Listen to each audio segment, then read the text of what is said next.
Muito bem, irmãos, essa história é uma história muito conhecida e ela é conhecida como a parábola do filho pródigo. E é. Aliás, em momento nenhum usa essa palavra pródigo no texto, mas por um filho que sai de casa e perde tudo, desperdiça tudo, então um desperdiçador nada mais é do que o próprio pródigo.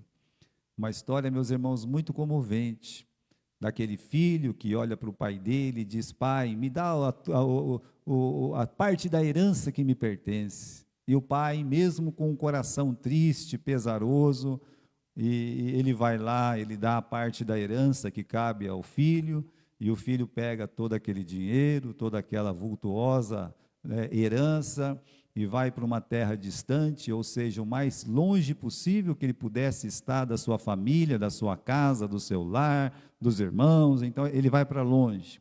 E ali naquela terra longínqua, a palavra de Deus diz que ele vive dissolutamente ou desregradamente, gasta tudo, segundo seus irmãos, com amigos, meretrizes.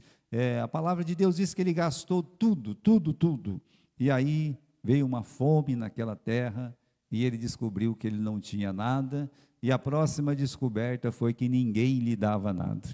Ele se viu sem dinheiro, ele se viu sem amigos, ele se viu completamente sozinho. Mas não era um preguiçoso, ele era um homem trabalhador. Então ele foi para o mercado de trabalho, não conseguiu nenhum emprego em nenhuma empresa, pois era tempo de crise, de fome, até que algum situante chegou e disse: olha, eu forneço um emprego para você tomar conta dos porcos. E ele foi tomar conta dos porcos. E ali ele recebeu a grande lição espiritual da sua vida, porque ele tinha vontade de comer a lavagem que os porcos estavam comendo, mas era proibido que ele pegasse daquela comida, não lhe era permitido comer nem a comida dos porcos. E ele foi levado ao mais profundo sentimento de abandono. E então ele descobriu por si, a palavra de Deus diz, e caindo em si, ou seja, começou a vir as lembranças que foram plantadas no seu coração durante anos dentro da sua casa. Ele olha e diz assim: na casa do meu pai, lá na casa do meu pai tratava bem os empregados, eles tinham comida, eles tinham fartura, eles eram respeitados. Ele começou a pensar no pai dele e na forma como o pai dele tratava situações pelas quais ele estava vivendo. E então ele descobriu que ele precisava voltar para casa. E a coisa mais maravilhosa dessa parábola é que ele volta para a sua casa. Agora, se você olhar o capítulo 15 e o versículo 20, não é exatamente assim que o Espírito Santo trata. O Espírito Santo diz assim: e ele voltando para o seu pai. Na verdade, ele volta para o pai dele. Por que que ele volta para o pai dele? Porque o pai dele tinha causado durante os anos uma figura paterna maravilhosa no seu coração. O pai dele, durante os anos que ele esteve naquela casa, que ele foi criado pelo seu pai, o pai ensinou princípios espirituais, mas não somente ensinou princípios espirituais, mas ele viveu esses princípios espirituais a ponto do filho poder dizer: eu posso voltar para o meu pai. Ele tinha para quem voltar. Então, eu gostaria rapidamente, hoje à noite, de falar sobre isso, da importância da figura paterna num lar. Quando você, pai, estiver longe dos seus filhos, será que os seus filhos vão esquecer você totalmente, ou vai ficar com aquela figura paterna de um pai que temia a Deus, de um líder espiritual que te conduziu aos pés da cruz, um líder espiritual que te conduziu até a pessoa e a obra do nosso Senhor Jesus Cristo? Como você vai ser lembrado pelos seus filhos? Aqui, irmãos, vamos analisar esse pequeno fato aqui no versículo 20 e 21 Vamos voltar no capítulo 15, no versículo 20 e 21. Levantando-se, ele foi para o seu pai, e quando estava longe, o seu pai o viu, e se moveu de íntima compaixão. Correndo, lançou-se-lhe ao pescoço e o beijou. E o filho disse: Pai, pequei contra o céu e perante ti. Eu já não sou digno de ser chamado o seu filho. Então, se você retire a palavra pai desses versículos, você poderia simplesmente colocar assim, olha, né? Ele voltou para casa, como nós falamos a princípio. Ele voltou para casa, tá? Isso é uma situação. Poderia apenas ter voltado para casa. A Bíblia não está falando isso, tá certo? Ele voltou para junto da sua família. Olha, também a Bíblia não está falando isso, né? A palavra de Deus, no versículo 20, diz que ele volta para o seu pai. É o pai que ele vê, porque é do pai que ele lembra. É a figura abençoada do pai que faz ele voltar para casa. O que mostra, meus irmãos, esse laço profundo que havia no coração do filho entre ele e o seu pai. Ou seja, o filho, ele sabia que se todas as pessoas desse mundo o abandonassem, como o abandonou, ele tinha para quem recorrer. Ele podia voltar, porque ele sabia que o seu pai o receberia. Eu contei uma historinha ontem, né, de um pastor escocês que contava essa mesma história. Não tem muita coisa, mas um jovem entrou num trem e ele estava naqueles trens, né, na Europa circula tanto trem, mas há muitos anos atrás isso aconteceu. E ele encontrou uma jovem, né, era tempo de guerra, assim, e aquela jovem, ela segurava um bebê muito saudável. E ela estava com aquela cara pálida, assustada, parecia tão doente, tão fraca. E aí o rapaz olhou e disse: você está quase que sem força para carregar essa criança aí, não está muito pesado para você? Ela disse: está um pouco. Vai descer em qual estação? Aí ela disse: era a última estação, a dele era a primeira. Ela ficaria horas e horas ali naquele trem até chegar. Mas você vai aguentar? Ela disse: olha, eu vou. Eu tenho certeza que quando eu chegar lá, o meu pai vai estar me esperando. É interessante isso. Esse jovem ouviu. Disse: olha, o que alegrava ela, o que fortalecia ela é porque depois daquele momento difícil na guerra, provavelmente perdeu o marido, ficou sozinha com o filho, toda desesperada. Então, ela sabe que ela tem para quem voltar, tem para quem recorrer. Por quê? Porque o pai daquela jovem criou, meus irmãos, no coração dela, aquela figura paterna espiritual, que é o que cada pai deveria produzir no coração dos seus filhos, uma figura paterna espiritual. Não é apenas uma figura paterna, mas paterna espiritual, ou seja, um pai temente a Deus. Por isso, a importância da figura paterna no lar. Você sabe que o pai, ele tem, assim, fases, né? Ele tem que entender as fases dos filhos com sabedoria.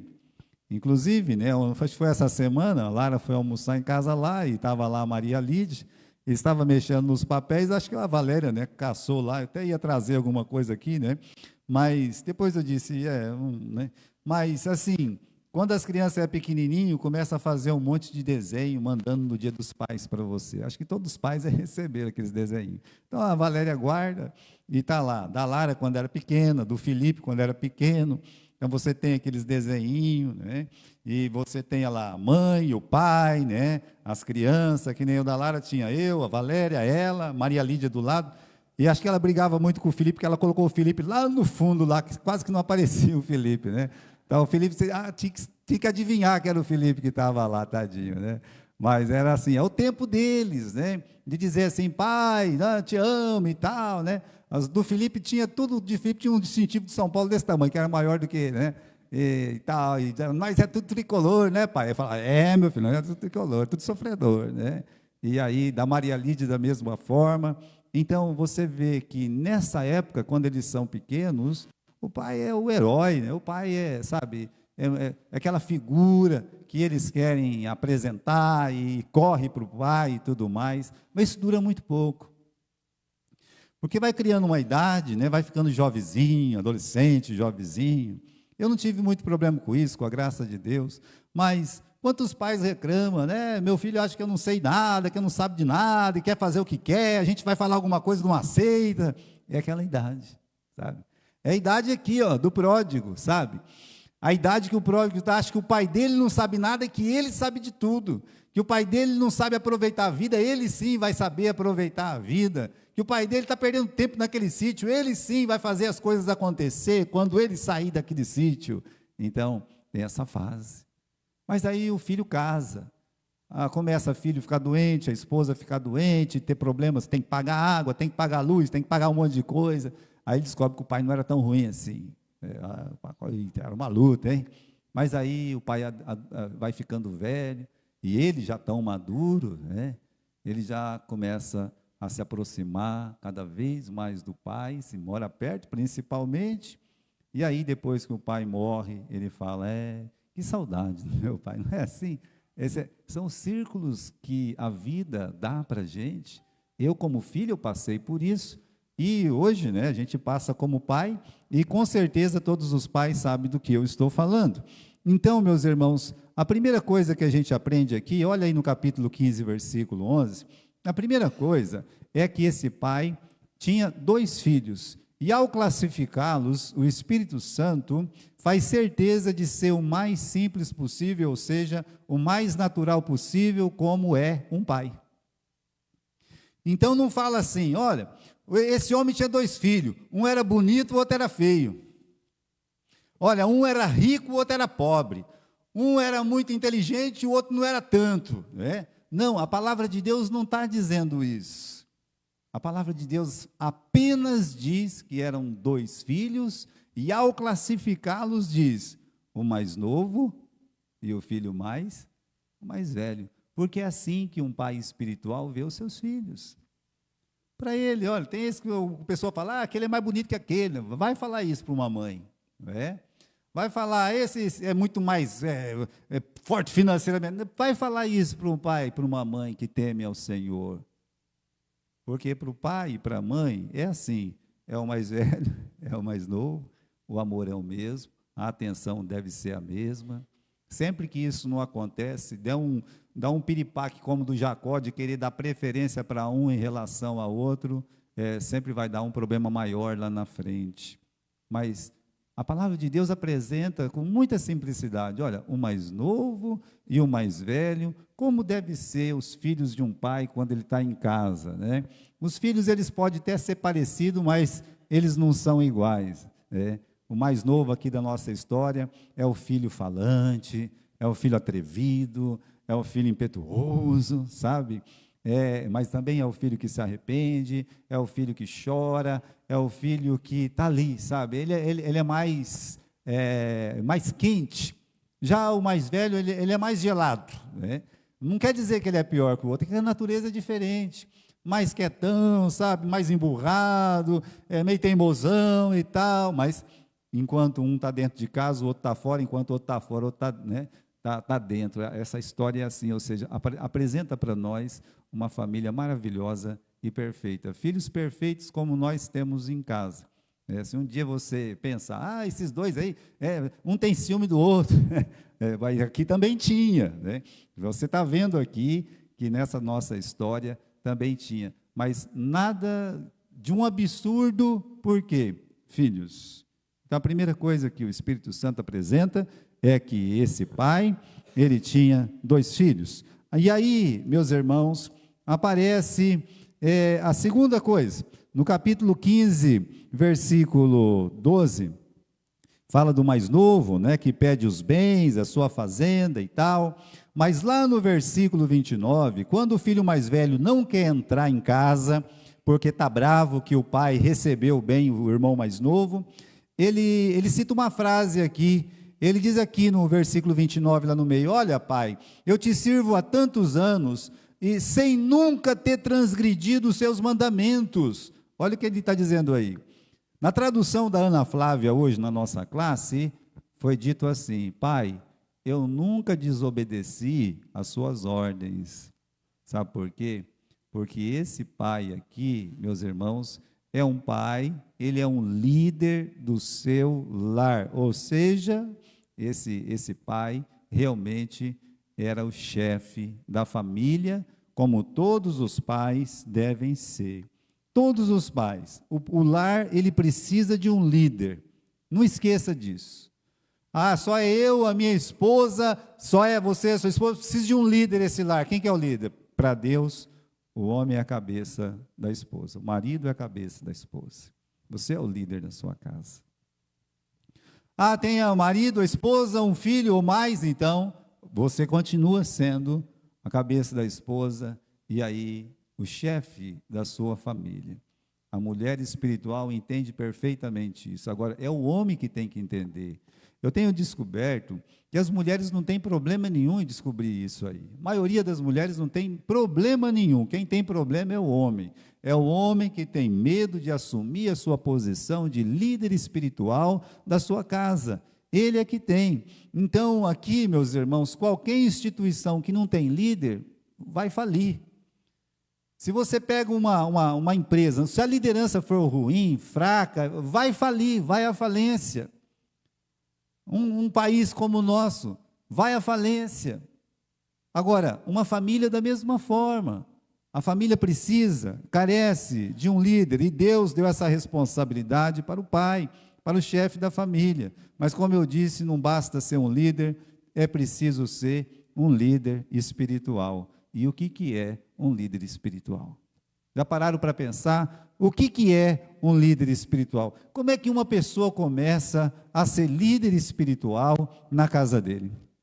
É claro que vai, assim, o que conta é o exemplo. O exemplo arrasta, não esqueça disso. A palavra some, mas o exemplo vai arrastar.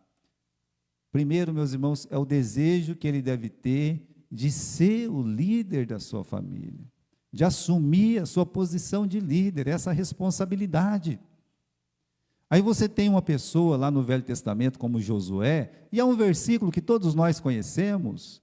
No momento que está todo mundo querendo debandar já, o Josué se levanta no meio da multidão, já idoso, pobrezinho, no fim da vida, mas mesmo assim corajoso em dizer: eu e a minha casa, nós vamos servir ao Senhor. Um pai, um chefe, que não é um líder espiritual, ele vai dizer: eu vou servir ao Senhor. Não, ele tem que dizer: eu e a minha casa, nós vamos servir ao Senhor. E suas crianças são pequenas, quanto mais infantes são as suas crianças, mais fácil é se responsabilizar com essa frase. Por quê?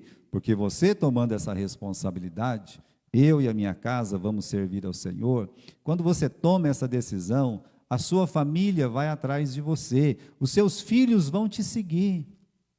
Que passagem maravilhosa nós temos, irmãos, o Itaí, quando ele se encontra com o rei Davi, ele é expulso de Jerusalém, e então ele tem que sair daquela cidade triste, praticamente sozinho, e aí vem esse homem chamado Itaí, um grande líder, sabe, um guerreiro, um líder guerreiro, e ele diz assim: rei, eu vou contigo. Não, você não precisa vir comigo. O Itaí era meio parente lá, né, do Golias, da cidade do Golias, e ele disse: você não precisa, você chegou ontem aqui, olha, já fez muita coisa por mim, pode ir embora, você nem israelita é. Ele disse: não, eu vou te seguir, seja para a vida, seja para a morte, eu vou estar junto com o senhor, rei. Aí, na passagem, irmãos, é dito que ele passou adiante do rei, juntamente com seus filhos.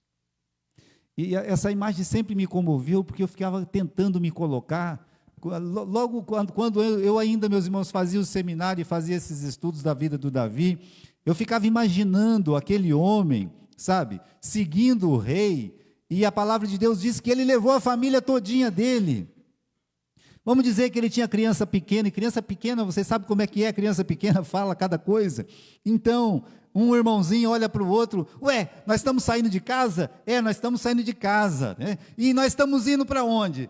Você é bobo mesmo, hein? Você não sabe que a gente está seguindo o rei, né? Assim, cheio. Tá? Por quê? Porque o pai está seguindo o rei. Se você seguir o rei Jesus, com certeza seus filhos vão seguir o rei Jesus. Você vai poder fazer uma figura maravilhosa no coração deles a respeito do seu amor a Cristo. Vai poder dizer, olha, eu e a minha casa, nós serviremos ao Senhor. Então, irmãos, é entender essa importância de posição de líder, é ater-se à ordem e à disciplina. Como eu falei, na casa dele era uma casa de ordem, de disciplina. Olha, pai, eu nunca desobedeci às suas ordens. O filho mais velho não diria isso se a casa não tivesse ordem. Uma casa precisa ter ordem. O pai tem que ajudar. Às vezes a mãe está lá lutando com a roupa, lutando com a cozinha, lutando com todas aquelas coisas, e os filhos fazendo uma baderna lá. Então, se o pai está perto, o pai deveria ir lá e corrigir. Ei, que bagunça é essa aí? Né? Ah, a cinta vai comer solta aqui, hein? E aí, então, o negócio começa, sabe, começa a melhorar. Ajuda, o pai, né? É assim que funciona. Olha o que a palavra de Deus está dizendo, né? Vós, pais, não provoqueis a ira, mas criai-vos na disciplina e a admoestação do Senhor. Disciplinar é ensinar a palavra de Deus pelo exemplo. Como diz a palavra lá em Provérbios, ensina a criança no caminho que deve andar, e quando for velho não vai se esquecer dele. Por que que a palavra de Deus diz isso? Para você, pai, ensinar os seus filhos o caminho do Senhor. Ensina a criança no caminho que ela deve andar. Toda vez que um pai pega a Bíblia e traz os filhos para a igreja, essa semente fica plantado no coração de uma forma maravilhosa. Maravilhosa. Então, você pense que o seu simples ato de sair da sua casa e vir para a igreja, isso não está acontecendo nada, está acontecendo muito. Você está formando uma figura maravilhosa no coração dos seus filhos. Foi essa disciplina que trouxe o filho pródigo para casa, não vamos esquecer disso, tá? Ele procura proteger, prover para a sua família. Por isso, ele tem prazer de chegar cansado em casa. Quantos pais têm prazer de chegar cansado em casa? Muitos, por quê? Porque a alegria dele é ver os filhos dele estudando, e ver os filhos dele assim, podendo se alimentar, se vestir, e ter o prazer de estar assim, sendo usado por Deus para cuidar daquela família. Olha, irmãos, esse versículo eu acredito que é maravilhoso. Se alguém tem cuidado dos seus, não tem cuidado dos seus, e principalmente dos da sua família, negou a fé, e é pior do que o descrente. Então, o pai, ele precisa mesmo estar atento que ele é o protetor, e ele é o que vai prover para a sua família. Essa questão de proteção, em Provérbios 14, 26, diz, aquele que teme ao Senhor possui uma fortaleza segura, é refúgio para os seus filhos. Na nossa tradução aqui, vamos abrir lá, né, nesse versículo, no livro de Provérbios, capítulo 14 e versículo 26. Vamos abrir aqui, né, Provérbios 14 e versículo 26. Esse é o papel, né, do líder que teme a Deus, do pai que teme a Deus.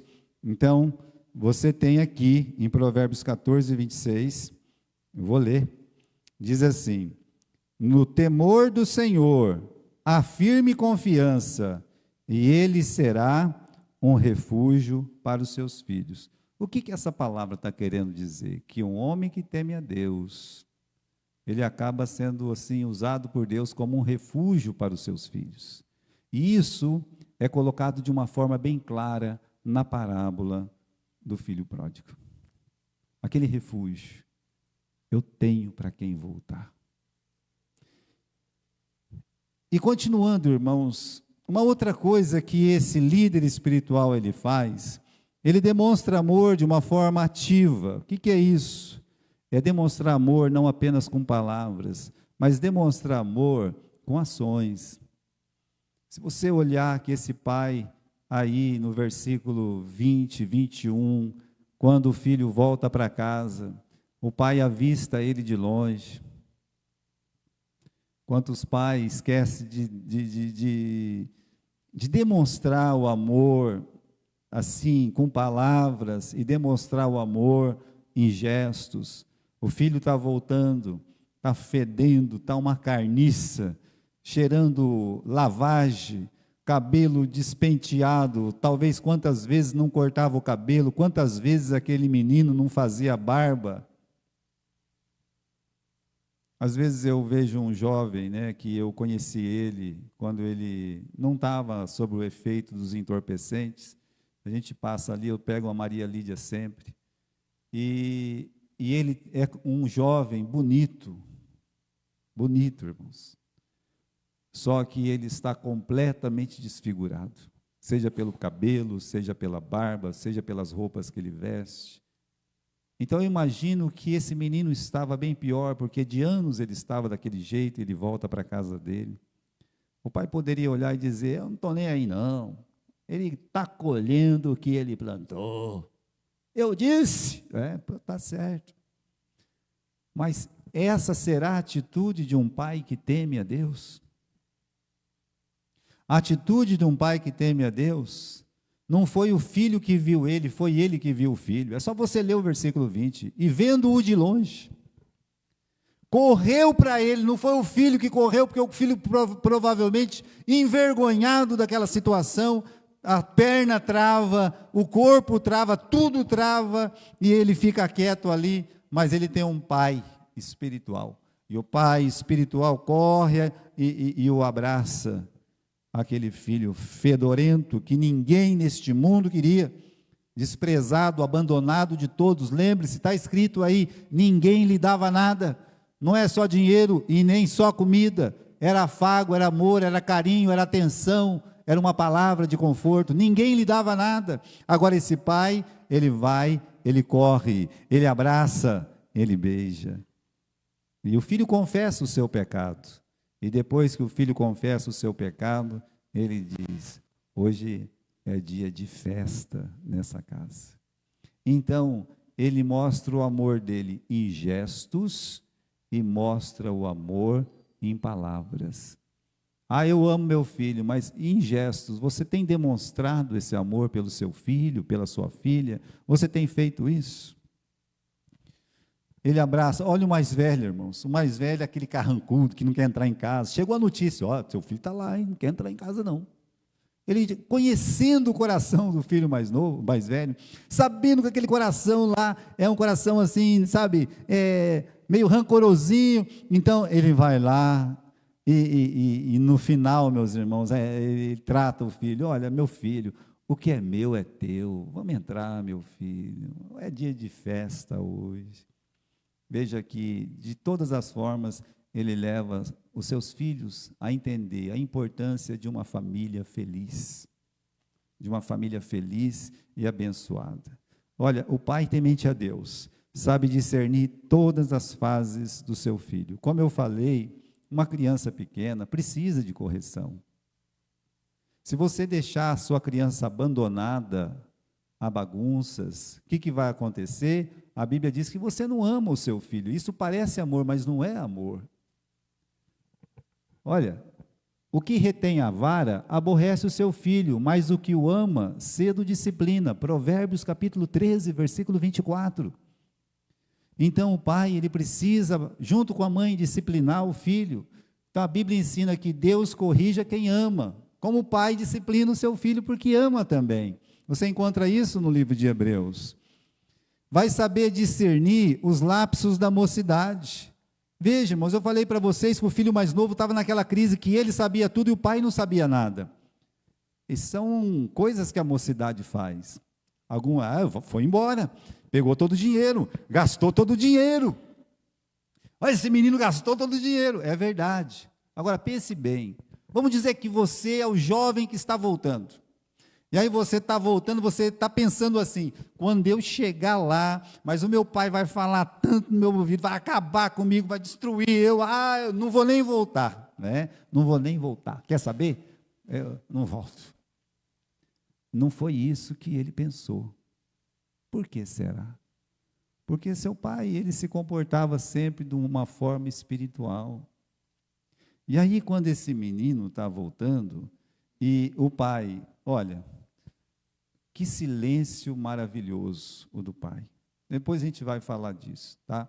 Mas o pai, meus irmãos, ele se resume em ouvir, e há uma confissão maravilhosa: pai, pequei contra Deus, eu pequei contra ti, eu não sou digno de ser chamado seu filho, eu quero que o Senhor me trata como fosse um dos empregados, porque um empregado aqui na tua casa, meu pai, eu aprendi que um empregado vive muito melhor do que uma pessoa lá do mundo.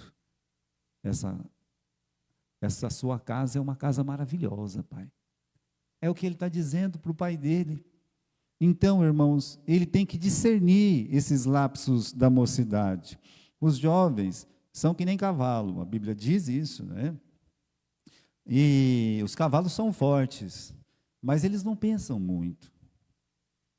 Os adultos têm que aprender, às vezes, a pensar pelos mais jovens, tentar instruí-los. Se você montar num cavalo e sair cavalgando com ele, pacató, pacató, pacató, e tiver um precipício, se você quiser ir para frente, o cavalo vai junto com você, sabe? Ele vai pular e vai morrer junto com você. Nós somos valentes. Monta num burro para você ver se ele faz isso. Tenta montar num burro. Eles falam que o burro é burro, né? Ah, tá bom. Ele vai dar uma inclinada, você vai, ele não vai não. Você vai se estrumbicar lá embaixo. Fala assim, burro é você que está querendo pular com ele. Eu não, né? Eu não pulo aqui. Então, muitas vezes os jovens têm essa petulância, têm essa força, esse vigor. E essa é uma vantagem muito grande, porque o próprio Deus fala para a gente, jovens, em 1 João, né? Vós sois fortes, vocês são fortes, jovens. Já venceste o maligno. Deus te deu força para vencer o mal. Mas olha, cuidado, porque num desses pulos, sabe, eu vou pular, não pule, não pule. Satanás quer que a gente pule em cada fria, encontra uma pessoa aí, vai de cabeça, né? Cuidado. Está dito que os anjos vão te pegar, se o senhor pular daqui de cima. Jesus não pulou, não pulou. Então os jovens têm que aprender isso. Aprende. Mas o pai tem que entender que os jovens têm essas crises mesmo. Olha, irmãos, quando o filho pede aquela parte da herança, o pai reparte. Não é dito que ele ficou assim, com aquela tristeza desgostosa, com ódio, sabe? Reclamando. O pai não fez nada disso. Porque um pai espiritual, ele espera realmente que Deus vai trabalhar no coração do seu filho quando ele não quer ouvi-lo. Ele vai entregar essas decisões ruins nas mãos de Deus, como o pai que repartiu essa herança. E aí, o que você acha que o pai ficou fazendo? O que o pai fica fazendo quando ele não tem mais acesso ao filho? Às vezes o pai perde o acesso ao filho dentro de casa mesmo, porque o filho resolve parar de conversar com o pai, para de conversar com a mãe, só escuta os amigos, namorado ou namorado, e então tem uma crise. O pai tem que fazer o quê? Ele tem que orar, ele tem que clamar a Deus. Lembra do Salmo 40, versículo 1? Salmo 40, versículo 1 diz, olha, eu esperei confiantemente no Senhor, e Ele inclinou-se para mim e ouviu a minha oração. Se teu filho parar de te ouvir, você ensinou ele certinho, continue orando. Esperei. Esperei como? Esperei confiantemente. Você sabia que tem uma outra tradução que não fala confiantemente? Diz assim, esperei com paciência. Ou seja, que espera. Espera já tem que ter paciência, mas Deus falar, esperei com paciência, então, no Senhor, e Ele se inclinou para mim e ouviu a minha oração. Então, irmãos, quando o pródigo foi embora, eu acredito que antes ele já orava pelo seu filho, mas depois ele passou a orar muito e muito mais pelo seu filho. E nunca se esqueça que muito pode a oração do justo em seus efeitos. Se tem uma coisa que nunca que não tem prazo de validade, que não vence nunca, é a oração. Você vai partir desse mundo, mas as orações que você fizer por cada um de seus filhos, ela não vai vencer, ela vai continuar. Aquela bênção que Deus deu para Abraão, o Abraão deu para Isaac, ficou em Isaac. E depois Isaac passou para Jacó, e ficou para Jacó. E Jacó abençoou seus filhos, e a bênção ficou em seus filhos. Ou seja, a oração que você faz pelos seus filhos, para que eles sejam abençoados, para que Deus cuide deles, para que Deus os proteja. Se acontecer do pródigo, né, de um ser pródigo sair de casa, olha, espere confiantemente no Senhor, com paciência no Senhor. Ele vai ouvir a tua oração. Ele vai trazer de volta aquele seu filho. Ele conhece o coração dos seus filhos, a fragilidade dos seus filhos, as desvantagens, as lutas dos seus filhos. É por isso que aqui no capítulo 15, vamos voltar lá no capítulo 15 e no versículo 20, a palavra de Deus diz que o seu pai o viu, mas lá no versículo 29, diz que saindo o seu pai, rogava-lhe que entrasse com ele. Esse pai está acudindo um dentro, esse pai está acudindo um fora, esse pai tem um jeito de falar com o filho, esse pai tem um outro jeito de falar com outro filho, sabe por quê? Porque é um pai que conhece o coração dos seus filhos. Veja, irmãos, esses dois irmãos, como eu disse, é meio complicado. Quando um está dentro de casa, o outro está querendo sair. Quando um chega, o outro não quer entrar. Vai entender. Agora, o pai, a preocupação do pai é como é que vai juntar tudo isso. Por isso ele fala, olha, esse meu filho estava morto, ele reviveu, é dia de festa. Meu filho, falando para o mais velho, vamos nos alegrar. Tentando contornar aquela situação. Por quê? Porque ele conhecia o coração dos seus filhos. Se você não conhecer o coração dos seus filhos, como é que você vai ajudar os seus filhos? Ó, seu filho mais velho não quer entrar, problema dele. Quer entrar, azar dele. Né? Com a comida aí, né? Churrasco aí, né? Eu não sou obrigado, não. Bom, é um jeito de você tratar a situação. Mas, e se você sair para fora e dizer, vamos entrar, meu filho, entra. Não vou entrar, tem buzia do filho, não vou entrar, porque eu sempre obedeci às suas ordens, o senhor nunca me deu um cabritinho para... É verdade, meu filho, mas tudo que é meu é seu. Como é que eu não te dei? Tudo que é meu é seu. Vamos entrar, entra logo. Não é um pai maravilhoso? Não é um pai segundo o coração de Deus? Sabe por quê? Porque esse pai, na verdade, é uma figura do próprio Deus. Às vezes você se afasta da igreja, você se afasta da oração, você se afasta da comunhão com os irmãos. E Deus sempre esperando que você volte. Deus espera. E quando você volte, a porta não está fechada. Ninguém vai ficar te recriminando, não vale nada, não presta, não sei o quê, tal. Não, pelo contrário. Entra. Porque hoje é dia de festa. É por isso que esse pai, quando o outro filho não quer entrar, porque, olha, eu não vou naquela igreja mais, por quê? Porque aquele irmão voltou. Ah, é? O pai está falando, entra, meu filho. É lugar de todo mundo, de todos os filhos. Esse pai representa o próprio Deus. Você querer imitar esse pai, você estará imitando o próprio Deus.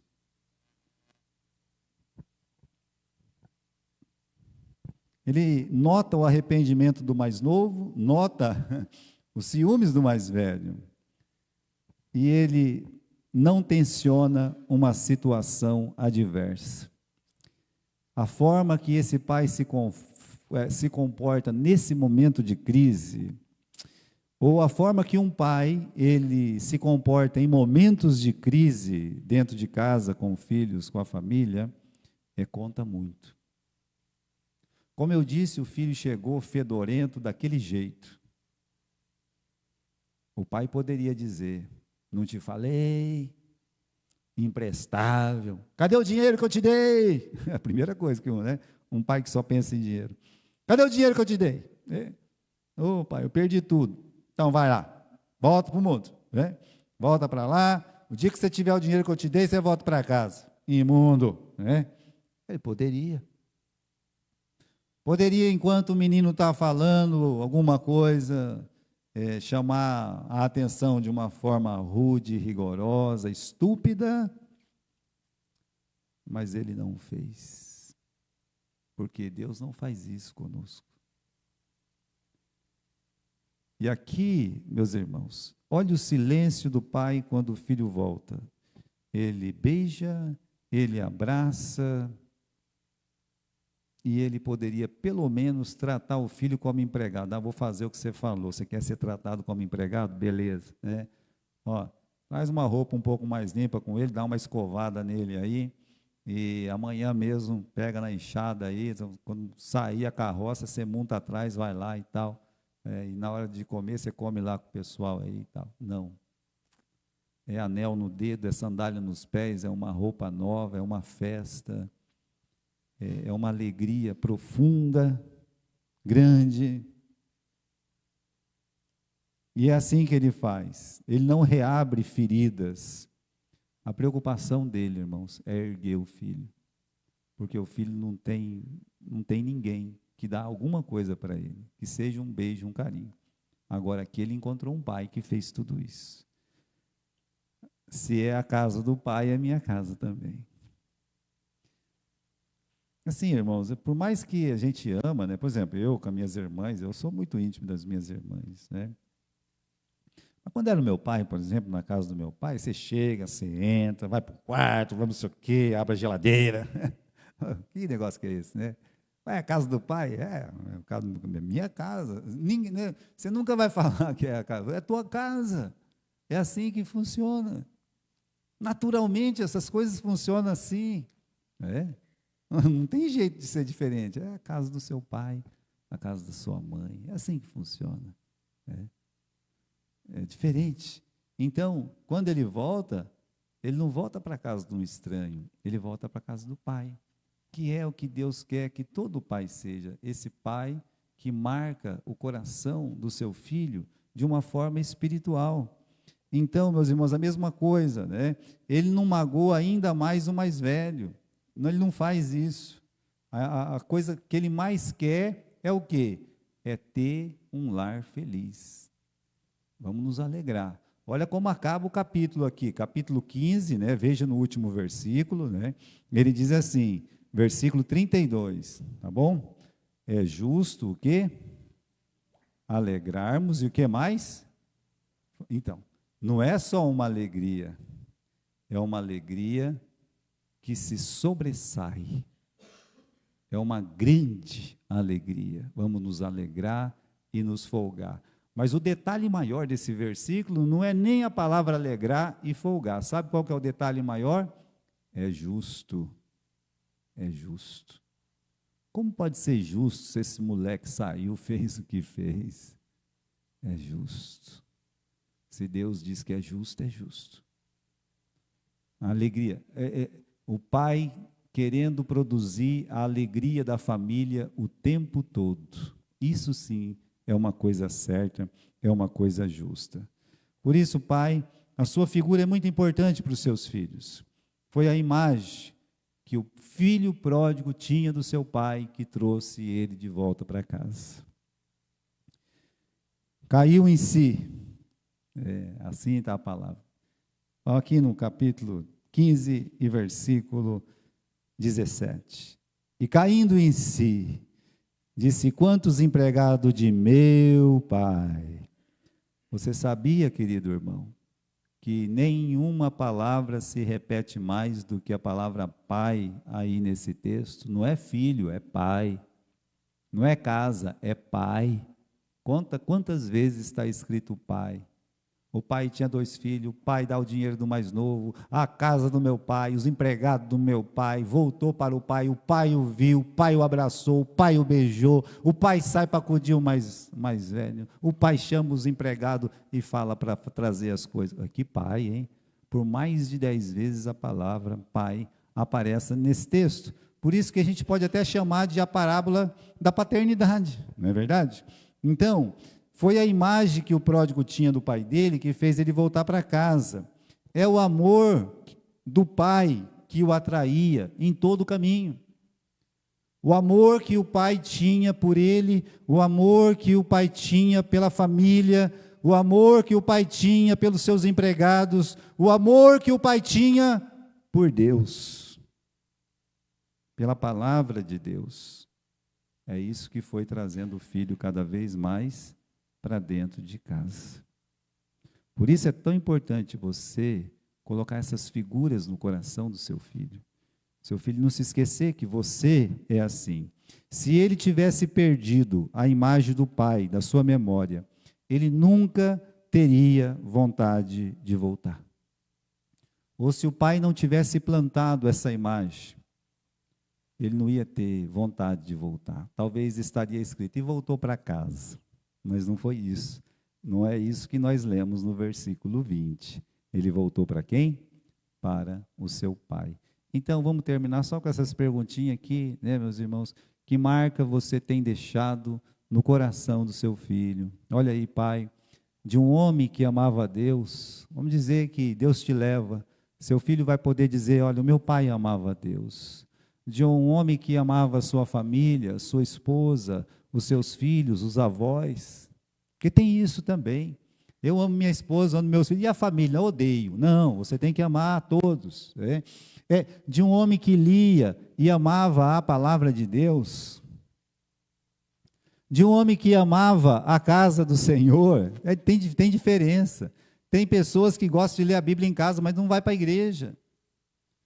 Não, eu amo a Bíblia, mas vem cá, você está ensinando o seu filho a amar a casa do Senhor, aí na casa do Senhor, você precisa fazer isso. De um homem que aprecia a comunhão junto com os outros irmãos, do mesmo jeito que as crianças vêm para a igreja, gostam de ficar brincando ali. Hoje, provavelmente, o irmão Zeca está longe, está lá visitando o pai dele, mas quando ele vem, junto essas criancinhas, fica tudo fazendo uma bagunça ali para fora. Mas essa bagunça tem que continuar quando fica jovem e adulto. Enquanto eles têm gás, eles não querem ir embora. Sabe, lá no Morumbi, as meninas estão tudo nessa idade de 12 anos, 10 anos. Aí os pais ficam lá, vamos embora, moleque. Ontem, naquele frio medonho, um frio terrível, né? Tudo lá sem blusa, jogando bola no campo no escuro. Alegria de estar junto. Quando é jovem, também tem alegria de estar junto, deveria, todos eles ter essa alegria de estar junto, mas os adultos também, ou seja, eu vou para a casa de Deus, eu vou ficar lá, eu não tenho vontade de ir embora, mas eu sei que amanhã eu vou ter que trabalhar, eu vou ter que ir, né? Mas eu tenho vontade de ficar lá. Então, os seus filhos também vai ficar com vontade de ficar. Um homem com uma liderança bondosa no lar, não é só um líder espiritual. Um homem que quando todos te deixassem na pior hora da vida, ele estaria ali para te ajudar. Eu tenho um pai, né? Eu tenho um pai espiritual para me acudir, para me ajudar. Então, essa figura de um pai espiritual que você deve plantar no coração dos seus filhos. Amém?